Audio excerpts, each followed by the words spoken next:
Gracias a la vida que me ha dado tanto, me dio dos luceros.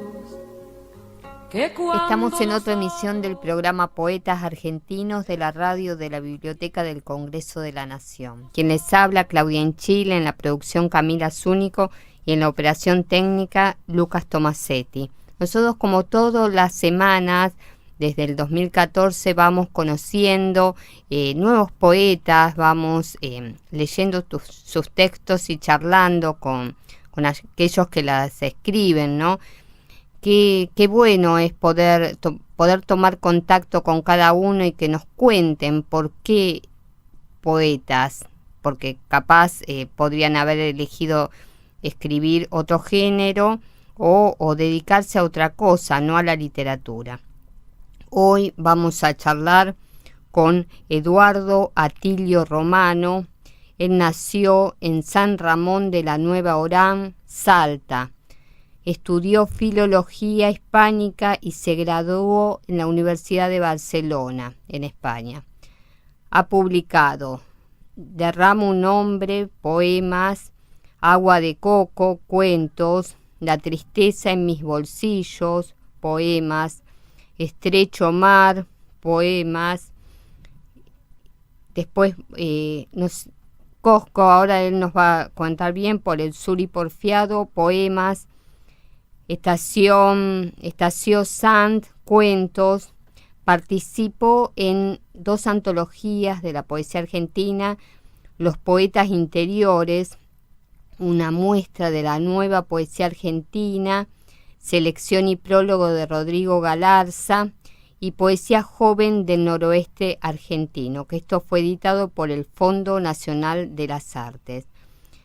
Integra La Cocina de Gómez Ediciones, trabaja actualmente como profesor de lengua y literatura en el secundario en Salta. Bueno, ahora vamos a charlar con él para que nos cuente bien, ¿no? ¿Por qué poeta? Hola Eduardo, un gusto charlar con vos. Hola Claudia, y un gusto también charlar con vos y ser parte de este ciclo que creo yo nos visibiliza a los poetas, ¿no? Y nos hace ser escuchados en esta Argentina tan grande. Y tan importante, ¿no? Poder ser escuchados y poder manifestarse a través de la poesía, ¿no? Sí. Bueno, vos me preguntabas por qué poeta. Sí. En realidad yo creo que las lecturas que hice en mi infancia, digamos, son lo que me han llevado a la poesía, porque en la primaria me acerqué a los poemas de Juana de Iguarburú, a los poemas de José Pedroni, a los poemas de Neruda, a esos poemas que, bueno, que a veces te pintan realidades, te muestran cosas que te dicen con otras palabras, cosas hermosas, y bueno, todo eso de alguna forma me fue llevando y me fue pintando un mundo, la poesía, ¿no? Y yo desde ese momento creo yo que ya tenía en mi interior la cuestión de escribir poemas y todo eso, ¿no? Y contanos ¿a qué edad escribiste tu primer poema? Y mira, yo iba a la escuela primaria y como leía mucho, nací en una casa totalmente obrera, pero lo que sí, mi viejo, aunque él no leía mucho, siempre me traía los anteojitos, los villiquen, y esas cosas de alguna forma también fomentaban mi lectura, ¿no? Y de ahí, digamos, empiezo a leer y empiezo a acercarme a querer escribir algo. Y después en la escuela, como leía mucho y como en las redacciones, porque así decían antes las maestras, en las redacciones, también me expresaba bien. Entonces ella siempre me decía que escriba una frase al comienzo de la hora de clase que a mí me resultara. Entonces, bueno, yo escribía, no sé, cualquier cosa que se me venía a la cabeza y era como una máxima, digamos, un pequeño verso de algo que había pensado, digamos. Y bueno, desde ahí, digamos, ya los chicos me decían poeta de chico. Y creo yo que me sentía, ¿no? Me sentía poeta porque podía expresar de otra forma lo lindo que me parecía el día o lo lindo que le había pasado jugando y esas cosas, ¿no? Y vos después, cuando pasó el tiempo, contanos cómo decidiste seguir con la literatura. Y, por ejemplo, en la secundaria tuve digamos, la profesora, primero en la primaria, la maestra que tuve hasta los hasta séptimo grado, digamos que ella siempre me movilizó a que hiciera lo que a mí me gustara y que si yo quería escribir, bueno, tenía que dedicarme a eso. Y en la secundaria también, digamos que muchas veces eso, esa fuerza que te dan los profesores también para que uno siga escribiendo y haga las cosas y mejore cada día y lea más, también te llena de objetivos, ¿no? Y después ya en los 90, digamos, empiezo a rodear de amigos que se dedicaban a la poesía. Yo escribía, pero todavía no había publicado ningún libro ni nada a principios de los 90. Entonces, pero sí, asistía, digamos, a encuentros, asistía a charlas con esos amigos y de esa forma yo creo que he llegado a la poesía, porque mi primer libro, un libro de poemas del año 97, y me mostró la poesía a un mundo al cual yo antes no había transitado nunca, no había conocido, ¿no? Conocer poetas como Manuel Castilla acá en Salta, Jacobo Regen, Walter Adé, Hugo Castilla, bueno, lo veía yo transitar por la calle acá en Salta, algunas veces cuando venía de Buenos Aires, o cuando venía de alguno de sus viajes, a Jesús Ramón Vera, que fue un gran amigo mío, conocer a Alejandro Carrizo, a Pablo Vaca, gente que circulaba en ese tiempo y bueno, que eran un poco más grandes que yo y que de alguna manera también me han dado una mano, ¿no? Porque te escuchan, porque te orientan. Carlos Hugo Aparicio también fue un tipo que realmente me dio su mano y me brindó su amistad también, ¿no? Porque realmente fuimos muy cercanos, digamos. ¿Y vos qué sentiste al tomar contacto con ellos que ya estaban escribiendo poesía? Y yo, en realidad, uno siente la emoción, ¿no? Cuando lee un poema, ¿no? Por ejemplo, Manuel Castilla, leer, por decirte, qué sé yo, nos juntábamos por ahí, decíamos, siempre me pasan cosas que me duelen, siempre me viene tierra y me desuelles, y si estoy solo llega una baguala y esa baguala siempre me despena. Mi voz se serenosa por la puna, mi voz penando vaga por el aire y el aire en pena vaga por la luna. Siempre por las cantinas amanezco, siempre me voy quedando, siempre de siempre en siempre padeciendo, hoy llorando. Toma mi siempre tierra, pésalo con tus manos, como un gajo de las nubes, plántalo. O sea, yo creo que frente a estos poemas uno siente la experiencia de la vida, de la emoción, de la amistad. Y eso es lo que yo sentía cuando estaba con un poeta o cuando escribía un poema. Se sentía esa experiencia de vida con el otro que está al lado, que era un poeta y que muchas veces también expresa lo que uno tiene adentro, ¿no? Y cuando, bueno, vos decidiste empezar a escribir, ¿no? Dedicarte a escribir, contanos, desde esos comienzos hasta la actualidad, ¿qué cambio sufrió tu literatura? Y bueno, sin duda que el primer libro, yo creo que o por lo menos pienso yo, ¿no? Mi humilde opinión, creo yo que siempre los primeros libros son los libros que uno no quisiera tener, ¿visto? Porque ahí se encuentran las falencias que ahora uno se ve, digamos, que en ese tiempo, bueno, son la falta de lectura, la falta de trabajo, la falta de oficio en la escritura. Uno cae por ahí mucho en el lugar común, en la repetición de palabras, en el lenguaje trillado, en el ripio, como le dicen, ¿no? Entonces, de ese libro a lo mejor rescato 2 o 3 poemas y nada más, ¿viste? Porque claro, pasa el tiempo, ahora tengo 47 años y cuando escribí mi primer libro tenía 26, entonces uno, pienso yo que para bien va cambiando la escritura y de alguna forma va haciéndolo mejor, ¿no? Creo yo. ¿Vos sentís que ya encontraste tu voz poética? Y uno, el que dice que la encontró, seguramente miente, porque uno siempre está en la búsqueda de eso. O sea, hay un poeta de acá de Salta que se llama Hugo Roberto Valle, que dice: el verso que me falta sabe que soy pobre y es el único lugar que tengo para caerme muerto. Entonces, eso, el verso que me falta lo tengo que encontrar y ver si algún día uno lo escribe, ¿no? Y es justamente esa búsqueda, ¿no?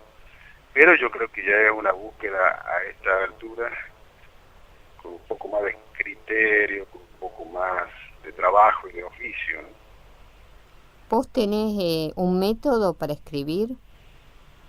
No, yo creo que lo que me pasa generalmente escribo. O sea, mi primer libro fue un libro que hablaba mucho de mí, por eso es que lo titulé así, Derramo un hombre, porque quería decir muchas cosas que me pasaban a mí. Y después en el segundo libro, por ejemplo, también era un libro de relatos, pero bueno, también era, como era de relato, entonces era una serie de cuentos que también hablaban de mí, porque se titula Agua de Coco, y a mí cuando yo era chico me decían Coco, entonces era como darme agua también, en poesía y en relato. Mis 2 primeros libros fueron como una catarsis para mí, digamos, sacarme todas las miserias, todos los miedos, todo el dolor también, o sea, porque la poesía y la lectura a mí me ha salvado, ¿no? Entonces era como salvarme dejando eso ahí y sacándomelo todo de adentro, ¿no? Y después los otros libros, por ejemplo, La tristeza en mi bolsillo, ya tiene un carisma más social, porque está escrito en el año 2001, con toda la cuestión del corralito y de toda la intranquilidad social que había en el momento, que lamentablemente ahora parece viviendo lo mismo, y esos poemas que lo había escrito en ese tiempo parece que se resignifican y ahora tienen el valor igual que tenían en el año 2001. ¿Y qué sentís ante eso, al ver eso? Y me siento mucha bronca, siento mucho dolor, siento mucha bronca porque parece que no se aprende de todo el daño que le han hecho a la Argentina, a los políticos que tenemos. No les importa el pueblo y hacen que paguen todos los platos rotos. Entonces el trabajador tiene que salir a luchar por su salario y muere. El trabajador se queja porque le suben las tarifas y se tiene que endeudar. O sea, lamentablemente esa situación que vivíamos hace mucho tiempo se está dando ahora, actualmente, y me causa mucho dolor. Y bueno, eso digamos que fue en el año 2001, tenía ese libro, La tristeza en mis bolsillos, y después en el 2006 yo me fui una temporada a vivir a España, tuve casi 10 años, y ahí también fue algo que me pasó de ver en las playas los negros africanos muertos, porque al querer cruzar el estrecho de Gibraltar, mucha gente, como venían en esas pateras, como le dicen ahí en España, y bueno, venían totalmente a la buena de Dios y se morían muchos. Entonces vos por ahí ibas caminando por la playa o cruzabas por la calle que da cerca de la playa y veías algún muerto. Entonces esa sensación de decir, pucha, estos tipos prefieren morirse antes de cagarse de hambre en África. O sea, prefieren muerte, pero no quieren vivir mejor. O sea, y esa situación también me llevó a escribir este libro que denuncia de alguna forma esa situación de hambruna, ¿no? De falta de trabajo, todo que tienen las comunidades africanas, ¿no? Y que no solamente se da en África, también lo podemos ver en los mexicanos, en la frontera mexicana, con todos los latinos que quieren pasar para Estados Unidos y buscar su mundo mejor, ¿no? Porque, o sea, creo yo que el hombre necesita justicia social, necesita vivir bien, necesita agua caliente, necesita comer todos los días, y eso muchas veces en los países, lamentablemente en los países en que vivimos, no nos lo dan y tenés que irte a buscar la vida en otro lado.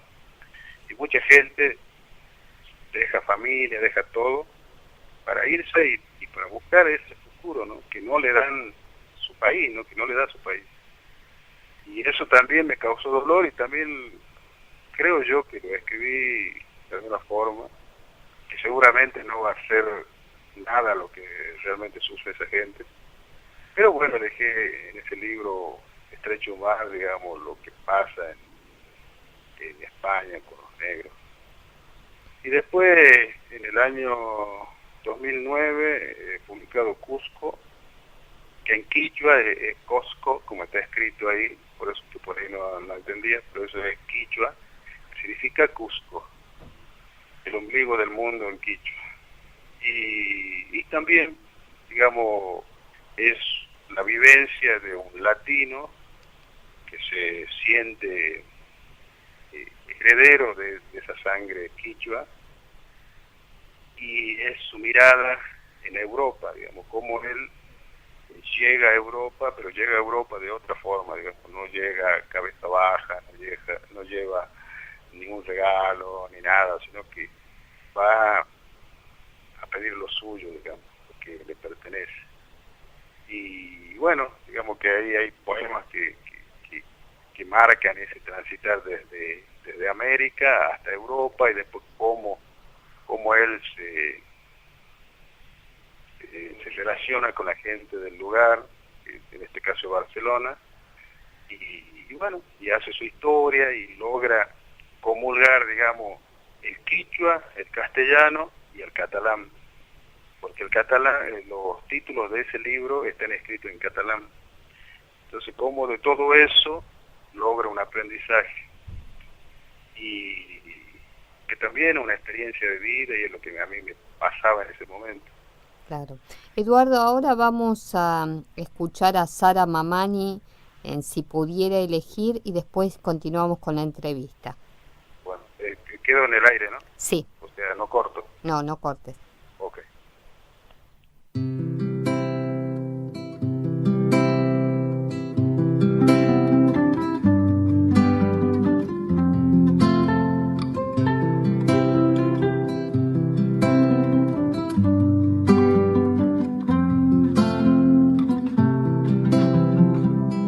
Si pudiera elegir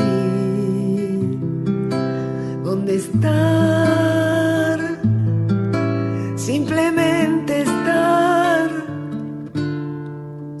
elegiría las calles de mi ciudad. Cuesta reconocerse en otro lugar.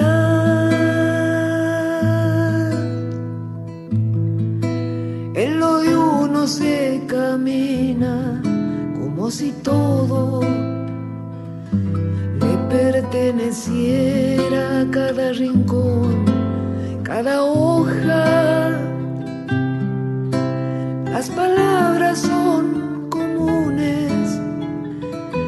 silencio también.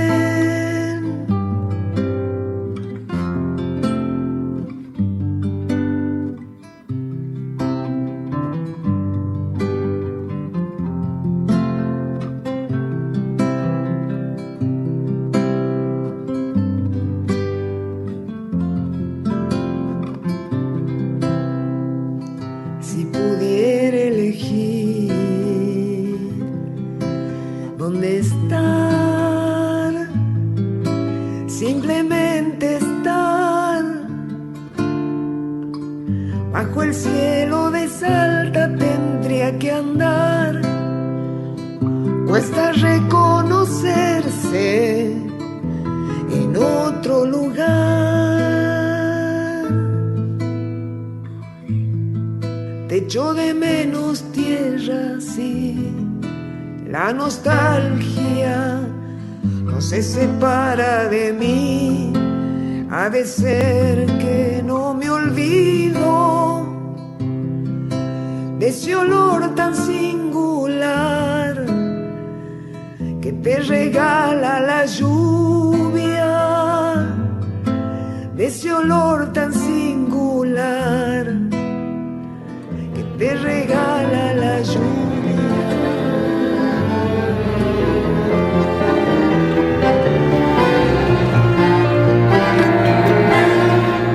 Estás escuchando BCN Radio, la radio de la Biblioteca del Congreso de la Nación.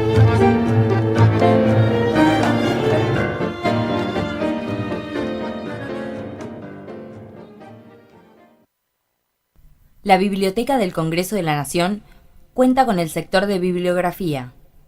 La misma realiza compilaciones bibliográficas y responde a las solicitudes provenientes de los legisladores, comisiones legislativas, organismos oficiales y privados e instituciones varias. La compilación bibliográfica consiste en un relevamiento exhaustivo de las fuentes o materiales existentes en la Biblioteca del Congreso: obras, publicaciones periódicas, colecciones reservadas, organismos oficiales, multimedia, traducciones, entre otros. El horario de atención es de lunes a viernes de 7 a 21 horas, en Hipólito Yrigoyen 1750, planta baja. Para más información pueden ingresar a www.bcnviv.gov.ar. Dar es dar, y no fijarme en ella y su manera de actuar.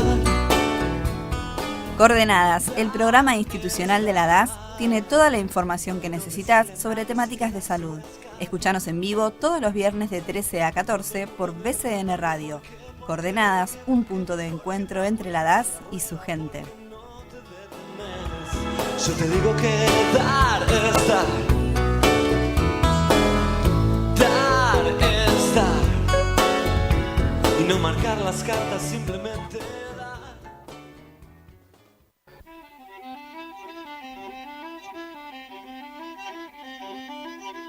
BCN Radio, una voz federal desde el Congreso de la Nación.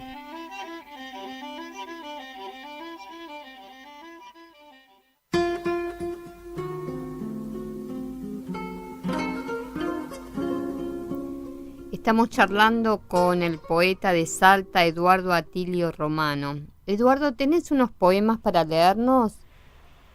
Bueno, te leo unos cuantos de cada libro, si querés. Dale. Bueno, por ejemplo, este poema,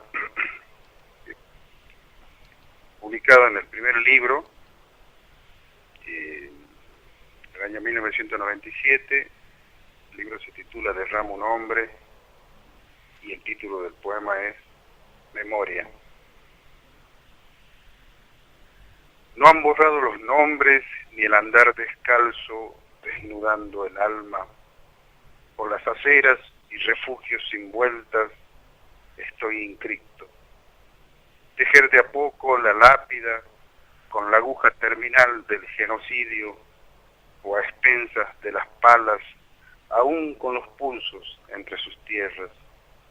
Sostener muros con las manos, de espaldas a los dedos de la muerte, deambular sin horas, buscando el escape, y arañar eternamente los vestigios de las sangres laceradas por la locura. Los nombres posesionaron al tiempo, no hay olvido. Este segundo poema está dedicado a Carlos Guaparicio, que se titula Procesión. Qué difícil llevar un lápiz, hacerlo morir y reír, sostener el peso. Estos poemas están en el libro La tristeza en mis bolsillos, del año 2001, que dice: Piquete, hoy el camino está cortado y una larga caravana grita la escasez de la mesa y el abrigo. El niño al frente sangra sus horas perdidas, el abrazo que no será en el día del Padre. El diablo está entre nosotros. A cara o cruz, la moneda baila en el aire y en su jugueteo van mis ruegos para que de una vez por todas me sonríen. En esta parte del mundo difícil es llegar a completar el almanaque. Los días acusan su pan diario. Mochila. Los objetos personales no son muchos. Una pluma, las manos, los ojos de mi madre, la risa de los ángeles, el barrio dispersándose en mis uñas, una bicicleta mágica, algunos amigos y algún que otro dolor. Esta serie de poemas que viene a continuación es el libro Estrecho Mar, del año 2006, publicado en Málaga. Estamos escuchando al poeta Eduardo Atilio Romano de Salta. Marineros, cargamos esperanzas, demasiadas esperanzas, y comenzamos el viaje. A mitad de la noche ahogamos los sueños 100 marineros. La playa. Mi niño, no llores, ya pronto llegará el pan, la leche, la madre con su dulce en las manos. Duerme, mañana el mar nos dejará desnudos en la playa. La tierra prometida. La barca todavía busca su norte, la tierra prometida. Mientras tanto los hombres encuentran lo hondo, lo profundo. Estrecho mar. Se la ve en el horizonte mecerse de un lugar a otro. Las olas de repente la agitan. Al otro día solo se ve cruzar el estrecho mar algunas botellas de agua dulce. El miedo. No mires el agua, hijo. Pronto, cuando pasen las estrellas, te abrazaré alegre. Se acabará el mar y el miedo.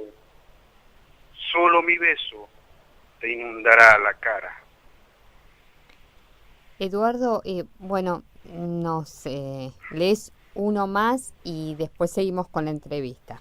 Bueno, ahora te puedo leer un poema del libro Cusco que dice: El bruixot. Yo soy el brujo, el hechicero, el chamán, el que ve por el ojo de Dios. Ahí está. Bueno, muchísimas gracias por tus poemas y contanos, ¿la historia de la lengua y la literatura es importante en el momento de ponerse a escribir? La historia, me decís. Sí. La historia de la lengua. Yo creo que sí, o sea, porque uno se tiene que enterar de algo, ¿no? De lo que ha venido, de dónde vienen los primeros escritos, o sea, leer poetas griegos, leer poetas que del siglo pasado, de esa historia de la literatura, yo creo que es muy importante. Si no, los grandes escritores, la mayoría son grandes lectores, entonces uno tiene que tratar de leerse a los grandes poetas y también de leer todo lo que se pueda. Lamentablemente no puedo leer todo, pero la mayor cantidad de escritores se tienen que leer para conocer lo que más se pueda en la literatura. ¿Y qué representa la lectura? Y yo creo que es una parte importante de la escritura, o sea, si uno quiere escribir tiene que leer mucho,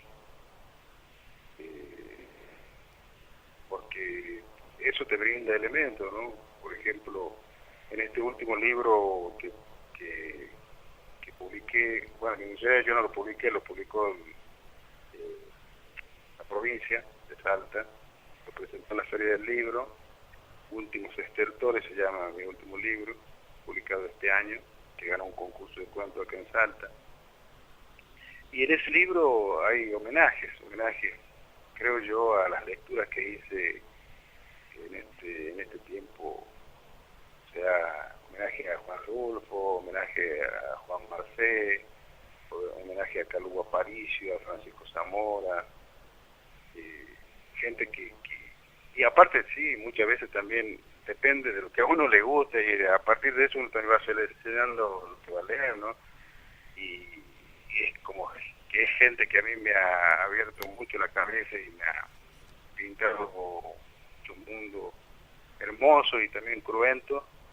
Entonces yo creo que esos son los homenajes que uno después los hace y los ve, digamos, ahí en la escritura, ¿no? Muchas veces no es que uno diga quiero escribir como tal, sino que te sale ahí algo que te hace rememorar Juan Rulfo, a lo mejor por ahí el escritor que es un lector vea eso y escrito, o por ahí algún teórico de la literatura puede ver eso, pero bueno, digamos que eso sí es un homenaje implícito que nos lleva a hacer la lectura que hacemos de los que leemos, ¿no? Yo creo que sí es importante, y la lengua sin duda. Por ejemplo, a mí siempre me costó el tema de la sintaxis, de la gramática, perdón, y bueno, digamos que la lectura y todo eso y el ejercicio de la escritura te ayuda bastante a moldear, porque como uno tiene que seguirse las reglas de la sintaxis, entonces también te sirve la lengua para eso. ¿Y cómo te ubicas vos en el momento en que escribís poesía, relatos o cuentos? Yo siempre, bueno, justamente tengo una cuestión de que nosotros siempre nos juntábamos con Aparicio a charlar y a hablar, y comparto lo que él me decía, ¿no? Me decía de que todo, tanto la poesía como la misma narrativa, es experiencia. Entonces, para mí es eso, no sé, yo creo que uno tiene que vivirlo eso antes. Sin duda que no hay mucha gente que lee y escribe, está el caso de Borges, ¿no? O sea, que ha leído y sobre eso ha escrito. Pero bueno, yo soy de la idea de que, y comparto la opinión que tenía Aparicio, de que es experiencia, porque hace que la escritura que uno realiza vaya cargada con un plus, ¿no? Con un plus que le da la vivencia de cada uno, ¿no? Y eso hace que uno se emocione, que uno se vea, que uno vea que corre sangre por ese texto, ¿no? Y que más o menos eso es lo que yo desarrollo ahí en este cuento que ganó, digamos, el libro de cuentos que ganó, que hay un personaje que busca eso, ¿no? Que busca, que quiere la emoción, quiere que haya encarnadura, digamos, en la escritura, que no sea una escritura cerebral y todo eso. Bueno, es el personaje que de alguna forma, digamos, estoy metido ahí yo, pero bueno, es eso, digamos, ¿no? Y contanos, vos hablas de escritura cerebral, cuando te pones a escribir poesía, ¿dónde queda todo lo que es intelectual y dónde el sentimiento? Disculpame que estoy con un ataque de tos, pero bueno. Sí, está todo bien. Es que realmente no hay una frontera, ¿no? En donde uno diga, acá es cerebral y acá está la emoción. O sea, yo creo que lo cerebral es, lo entiendo yo, ¿no? Que, por ejemplo, el ejemplo más claro para mí, y a lo mejor me equivoque, pero por ejemplo Borges a mí no me resultó un escritor que me llegue a emocionar, digamos. O cuando por ahí se juega mucho con el tema del intertexto, entonces yo he visto muchas veces por ahí escritores que están pensando en eso, porque escriben justamente para los investigadores de la literatura, entonces trabajan eso y tampoco me gusta eso, digamos. Es como hacerlo de adrede, digamos. A mí me tiene que salir, entonces a eso me refiero yo con lo emocional. Sin duda que uno para escribir después tiene que empezar a poner en práctica también los conocimientos previos que tiene respecto a la escritura, y bueno, y ahí participa el cerebro y está desligando muchas cosas que por ahí uno ve que no puede ir en un poema, ¿no? Pero que nace de la emoción y que después uno va trabajándolo, eso es lo que yo considero como algo que puede servir para mí. Claro. Eduardo, ahora vamos a escuchar otro tema de Sara Mamani, Papel picado y harina, y después volvemos con la entrevista.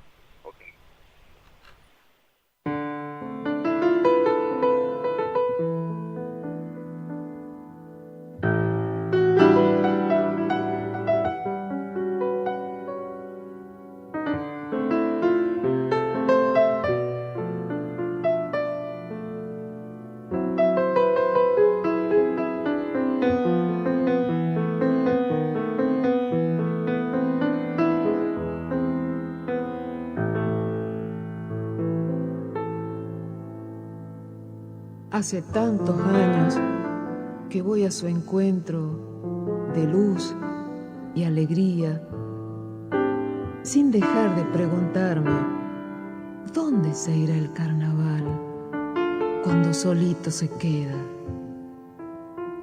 dónde se esconden las cajas que ya no suenan, dónde se esconden las cajas que ya no suenan.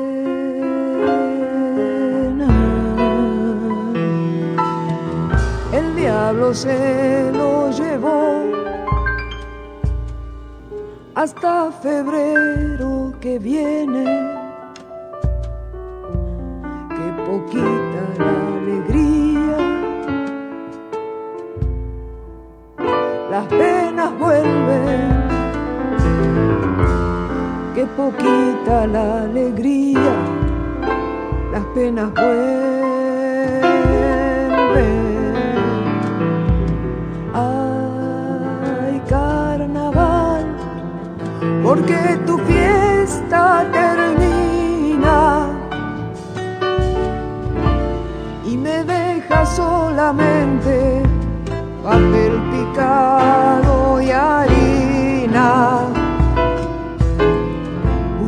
única huella de su paso que se irá borrando.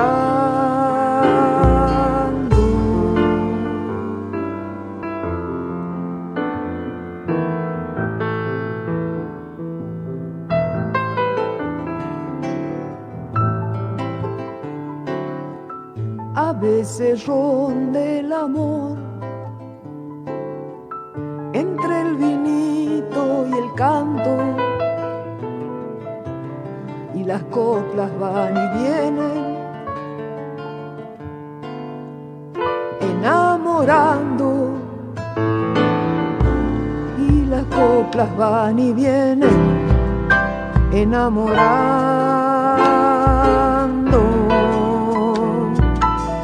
Suele quedarse y el sol abrazadito lo encuentra con una trenza morena que ya se suelta, con una trenza morena que ya se suelta.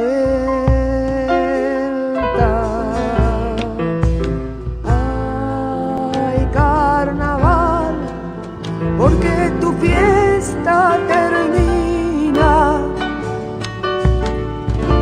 y me deja solamente papel picado y harina, única huella de su paso que se irá borrando.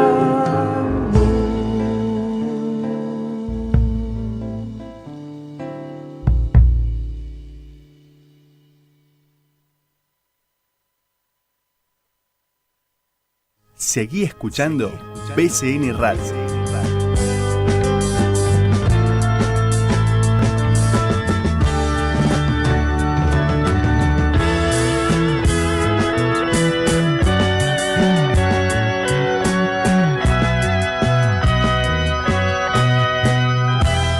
Hoy y siempre, tu compañía.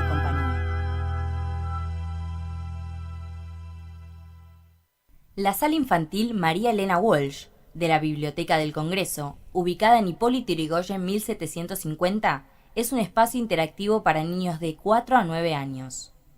Allí podrán desarrollar distintas habilidades con el apoyo pedagógico de personal capacitado, material bibliográfico, juegos didácticos y elementos tecnológicos de última generación.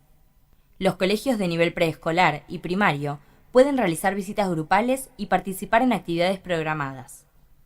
La misma se encuentra abierta de lunes a viernes de 8 a 18 horas, sábados y domingos de 10 a 20 horas. Para más información pueden ingresar a www.bcnviv.gov.ar.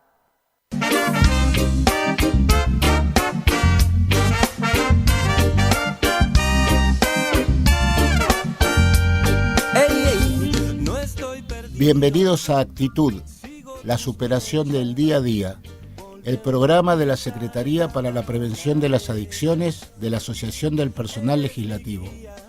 Te esperamos en BCN Radio, la radio de la Biblioteca del Congreso de la Nación, todos los viernes de 9 a 10 de la mañana. Cada momento, siempre te encuentro, el mismo camino recorriendo, a la luz del día.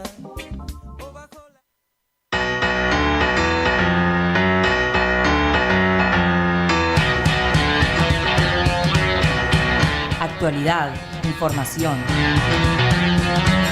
actividad legislativa y buena música en BCN Radio.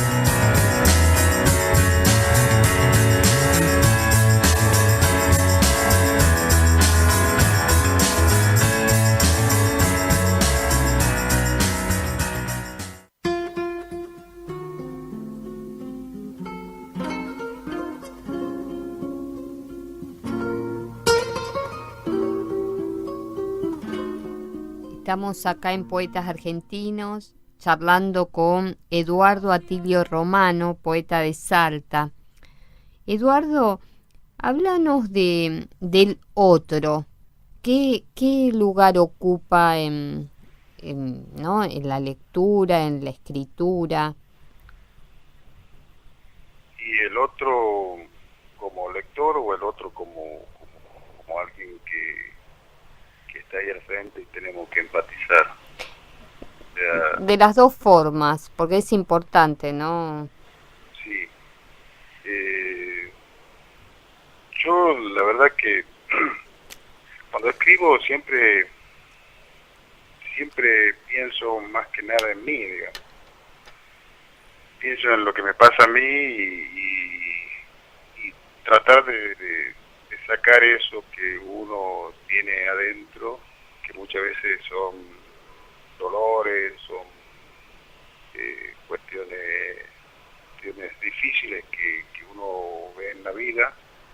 Entonces es una forma de sacarme esas miserias, ¿no? Esos dolores. Por eso digo que la poesía a mí me ha salvado, porque cuando yo era niño vivía en un lugar bien terrible, bien terrible, y terrible en el sentido de que era difícil vivir, digamos, en ese lugar. Entonces, si uno no tenía un escape, si uno no se construía mundos, podías caer en ese mundo terrible. Entonces, de alguna forma, digamos, por eso digo que siempre que la poesía me sacó de su lugar, me sacó porque yo, en contraposición de mis congéneres, de mis amigos, fui a la escuela, estudié, iba a la biblioteca, jugaba a la pelota todo en el barrio, pero yo no me metía en las cuestiones del barrio, ¿no? De robar, de alcohol, y entonces los secretos te lleva a la cárcel, y es un camino que yo no quería, digamos. Si yo no hubiera estado del lado de la poesía, seguramente hubiera estado ya muerto, seguramente, porque el lugar donde yo vivía era un lugar, el más violento de Orán era el barrio Maravilla, y siempre había muertes, siempre estaba la policía, y eso sigue pasando ahora es la droga, todo, y el barrio lamentablemente no ha cambiado. Lamentablemente digo porque tengo familia, yo que muchas veces voy a visitar, y me cuentan de que ahora es la droga, que te asaltan por 2 pesos, y el barrio hace 40 años que está igual, o sea, calle de tierra, creo que todavía no tienen cloaca, y aparte, o sea, como Orán se agrandó, eso era lo último de Orán. Ahora ese barrio ha quedado, digamos, casi en el macrocentro, porque está a 6 cuadras de la plaza principal, o sea que está casi céntrica. Pero sin embargo ese barrio es como si fuera algo que ha quedado ahí en el tiempo y que no ha podido progresar. Entonces ese dolor también me provoca ese barrio, digamos así, porque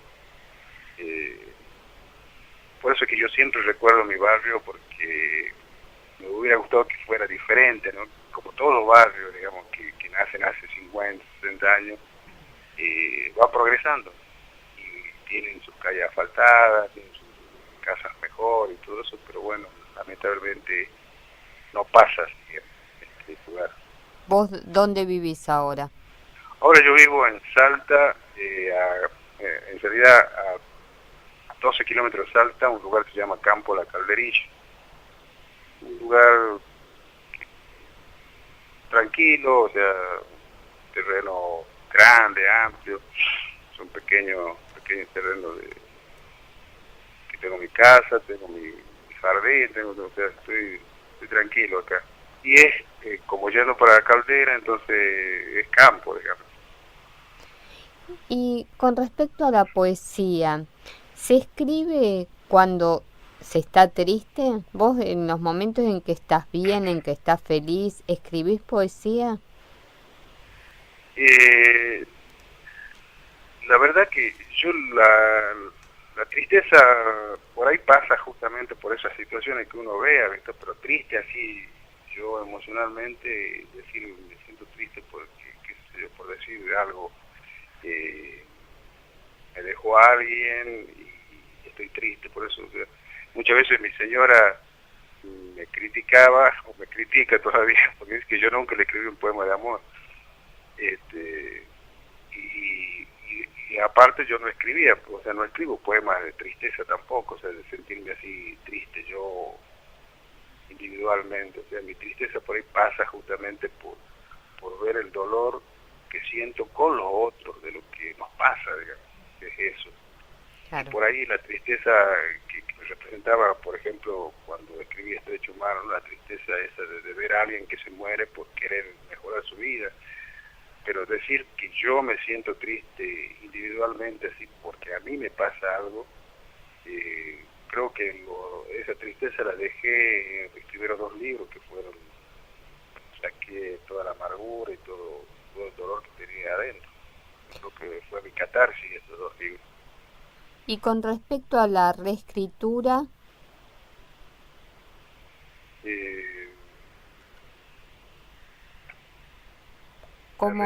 ¿cómo te, capaz con textos, ¿no? que ya has escrito hace tiempo o con algo que estés escribiendo ahora, ¿cómo es tu reescritura? ¿Es sentarse frente al poema y capaz los antiguos dejarlos como estaba o los volvés a reescribir? Y, por ejemplo, seguramente lo reescribiría. Y si no sé, si yo tuviera que hacer una antología de la poesía, qué sé yo, de mis poesías o algo así, cosa que a lo mejor no lo haga nunca, pero si lo tuviera que hacer, lo reescribiría, porque claro, no hay muchos poemas de mi primer libro que no me gusten, y así por ahí en los libros sucesivos hay poemas que pienso yo que lo podría haber escrito mejor, o lo podría haber sacado algo para darle un poco más de fuerza. Yo creo que sí, pero bueno, también sé que es un proceso evolutivo que uno pasa, y que justamente ahora lo veo, digamos, en ese momento hace 3, 4 años no lo veía, o hace 10, y es indudable que creo que a la mayoría de los escritores le debe pasar. ¿Y cómo ves el panorama poético de Salta? Y Salta tiene muy buenos poetas, o sea, poetas como, por decir, venimos de la impronta de Castilla, de Jacobo Regen, Carlos Aparicio, de Miguel Ángel Pérez, del Teuco, la Pierram, la Rosa Machado, y actualmente tenemos como la Palavecino, Eduardo Robino, Carlos Aldazábal, que aunque él no está aquí en Salta, él siempre dice que se siente salteño, y yo creo que hay muy buenos poetas. Uno muchas veces, yo que soy salteño, no puedo leerlos todos, pero a los todos nuevos, ¿no? Porque salen muchos changos poetas que están escribiendo ahora, que uno por ahí no puede acceder a un libro, pero que lo escucha por ahí en los recitales, todo, y realmente también te da alegría, porque te hace ver que lo que uno hacía también, ¿no? O sea, yo también cuando tenía 20, 30 años también andaba leyendo mi poema con cartilla o fotocopia, iba a la ciudad de poesía, todo, y hacer escuchar, ¿no? Creo que sí hay un panorama muy bueno de poesía que usar. ¿Y qué consejos le darías a aquel que recién empieza a escribir poemas? Uy. Y yo soy indicado para dar consejos. Pero no sé, qué sé yo, pienso en lo que a mí me representó gente como Aparicio o Jesús Ramón Vera, que no sé si saben algo de Jesús Ramón Vera. Jesús Vera es uno de los poetas importantes de esta generación, de los 90, y poeta que también de alguna forma promulgaba lo que yo pienso de la poesía, que había que vivirla. Y él me decía de que había que salir, que había que leer mucho, que había que juntarse, que había que criticarse. Nosotros nos juntábamos, nos gustaba criticar poemas, con Gustavo Autero, con Ramón Vera, Raúl Gómez. De esa forma uno va viendo la lectura que uno puede hacer y con la crítica que se hace, que muchas veces esa crítica muchas veces a la gente no le gusta, ¿no?, que uno le diga algo, pero creo que si uno no sabe escuchar. Yo una vuelta estaba en un congreso de literatura en Tucumán y Ramón Vera, yo no lo conocía todavía a París en el año 92, y Ramón Vera se acerca y hola a París y dice, mira, ya acá te presento un poeta, Eduardo Román. Yo no había escrito un libro y tenía unos cuantos poemas en cartilla. Y yo le muestro los poemas así, Aparicio se pone a leer y me dice, bueno, seguí escribiendo, chango. Y todos se mataron de risa, ¿viste? Porque mucha gente de la poesía. Y yo lo tomé con seriedad, digo, la verdad que tiene razón, o sea, yo creo que uno tiene que saber aceptar. O sea, si alguien como Aparicio y así como mucha gente que sabe te dice que tenés que seguir escribiendo y participando, bueno. Y es porque, claro, la lectura que uno tiene a 20 y tantos años, ¿no? Entonces también le diría que lea mucho, que mire todo, que trate de sacar algo de esa mirada, de lo que observa. Eduardo, si ya culminando la entrevista, si tuvieras que definir en una palabra lo que representa la poesía en vos, ¿cuál sería? La vida. Bueno, te agradecemos mucho esta entrevista con poetas argentinos y el espacio queda abierto para una próxima charla. Dentro a vos, bueno, desde ya te doy las gracias por esta entrevista y por justamente ayudar a que nos conozcamos los escritores. Un abrazo. Un abrazo grande. Bueno, nosotros nos volvemos a encontrar la semana próxima en este programa que está dedicado a difundir a los poetas de todo el país, desde Jujuy a Tierra del Fuego. Perfecto distingo lo negro del blanco y en el alto cielo su fondo estrellado. Y en las multitudes del hombre que yo amo. Gracias a la vida que me ha dado tanto, me ha dado el oído que en todo su ancho graba noche y días, grillos y canarios, martillos, turbinas, ladridos, chubascos y la voz tan tierna de mi bien amado. Gracias a la vida que me ha dado tanto, me ha dado el sonido.